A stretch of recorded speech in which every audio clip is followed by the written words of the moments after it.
កម្ពុជាវៀតណាមនឹងរួមគ្នាពង្រីកការធ្វើពាណិជ្ជកម្មនិងការដឹកជញ្ជូនឆ្លងកាត់ព្រំដែនទ្វេភាគីកម្ពុជាវៀតណាមនឹងរួមគ្នាពង្រីកការធ្វើពាណិជ្ជកម្មនិងការដឹកជញ្ជូនឆ្លងកាត់ព្រំដែនទ្វេភាគីសម្ដៅឈានទៅជំរុញការនាំចេញនាំចូលទំនិញកាន់តែប្រសើរឡើងថែមទៀតនេះបើតាមជំនួបពិភាក្សារវាងលោកអសុនចន្ទថុលឧបនាយករដ្ឋមន្ត្រីអនុប្រធានទី1ក្រុមប្រឹក្សាអភិវឌ្ឍកម្ពុជានិងលោកងិនមីងវូឯកអគ្គរដ្ឋទូតវៀតណាមប្រចាំកម្ពុជាកាលពីថ្ងៃទី2ខែតុលាឆ្នាំ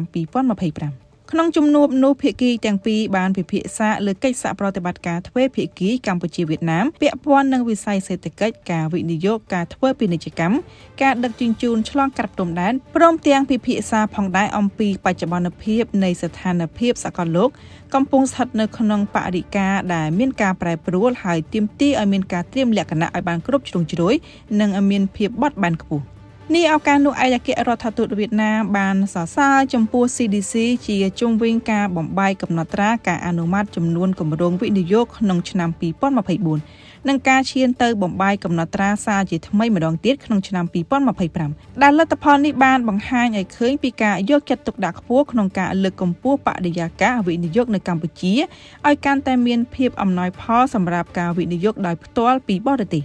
ជាការឆ្លើយតបលោកអសុនចន្ទថុលរំពឹងថាស្ថានទូតវៀតណាមនឹងរួមចំណែកយ៉ាងសកម្មក្នុងការជំរុញបន្ថែមទៀតនៅទំនាក់ទំនងដ៏ស្អិតរមួតភូមិផងរបងតែមួយឲ្យកាន់តែមានភាពល្អប្រសើរឡើងនិងហុចផលប្រយោជន៍ទៅវិញទៅមកលោកបន្តថា CDC បានត្រៀមលក្ខណៈរួចរាល់ជានិច្ចក្នុងការសម្របសម្រួលរាល់គ្រប់កិច្ចការងារវិនិយោគរបស់វិស័យឯកជនពីគ្រប់បណ្ដាប្រទេសជាមិត្តសម្ដៅធានាបាននៅបរិយាកាសវិនិយោគជូនដល់វិនិយោគិនតាមរយៈជំនួបខាងលើភាគីទាំងពីរក៏បានពិភាក្សាលើការពិនិត្យលទ្ធភាពក្នុងការបង្កើតឲ្យមានយន្តការកិច្ចសន្ទនារវាងរដ្ឋនិងវិស័យឯកជនកម្ពុជាវៀតណាមដើម្បីរួមចំណែកក្នុងការកែលម្អបរិស្ថានធុរកិច្ចសម្ដៅពង្រឹងនិងពង្រីកវត្តមានរបស់សហគ្រាសវិនិយោគវៀតណាមឲ្យមកបណ្ដាក់ទុនវិនិយោគនៅលើទឹកដីកម្ពុជាបន្ថែមទៀតផងដែរ